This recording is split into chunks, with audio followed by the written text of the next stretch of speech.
When Cleopatra died 2,053 years ago, she had for more than a decade used her fluency in multiple languages, her astuteness in human psychology, and her Machiavellian sense of political power to keep a Pharaoh-led Egypt afloat years after it would have dissolved under any other leader.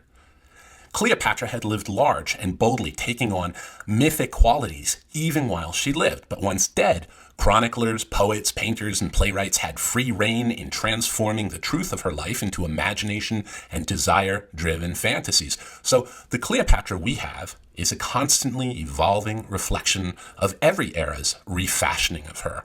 Shakespeare's Cleopatra, with her poetic incandescence and her constant fusion of a fierce erotics and a quest for the infinitude, had a huge influence on future Cleopatra incarnations. As Shakespeare's Cleopatra said, "I am fire and air," and painters love the fusion of erotics and death, which has forever been such a powerful poetic trope and plays out intensely in Cleopatra's death by the asp that sucks the nurse to sleep.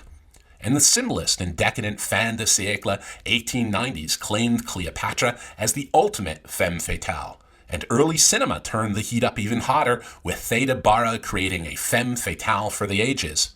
And the new soap company, Palm Olive, fixed on Cleopatra as their advertising icon, producing some truly extraordinary images in the teens and 20s.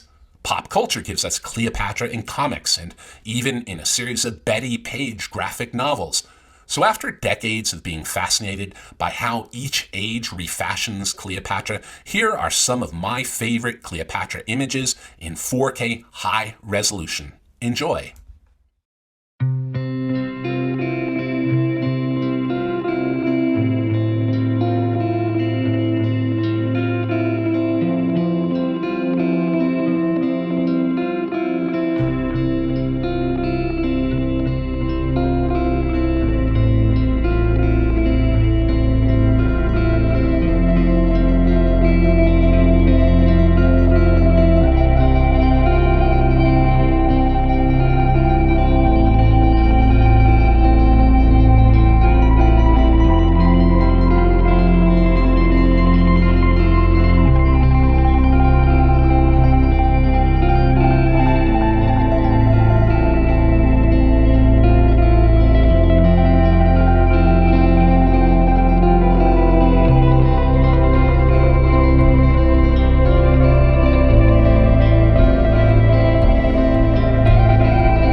I want to show you two paintings by one of my favorite painters of all time, Guido Cagnacci. There's no record of Cagnacci having read Shakespeare's Antony and Cleopatra, and usually critics simply reference the death of Cleopatra as described in Plutarch's Lives. I am, however, absolutely certain in my mind that Cagnacci had seen a production of Shakespeare's play. The relation between Cleopatra and her serving ladies is so intimate and loving and tender and deep in Shakespeare. There is no parallel in Plutarch. Cleopatra's community of attending women loved her deeply and cherished her, and her death is so social, with Charmian and Iris part of that dying. And in the play, the relationship with those women is so playful and deeply loving and intimate and caring and full of cherishing. And Cagnacci's painting is almost unique in how the faces of those who love her are at the very core of the painting. Right? The second Cagnacci is at the Metropolitan Museum of Art, and I remember staring at this painting as a child, so I probably have a half-century love affair with the painter and the model and the play and with Cleopatra. I love her expression so much in this painting. It seems tender and humane, immortal longings, yes, religious feelings, yes, religious iconography, yes, but there is a sense of her joining Anthony, and there's real fear too. It's the moment before the bite as she's baring her breast, and that terrible vulnerability and the mixing up breast as an object of erotic attention and of nurturing and nursing. And I love her hands and her expression, her pearl drop earrings. It all feels so incredibly intimate, as if we were standing before her. And then there is decadent Cleopatra. Every age remakes the plays and characters of Shakespeare in the image of that period's particular obsessions and fears and desires.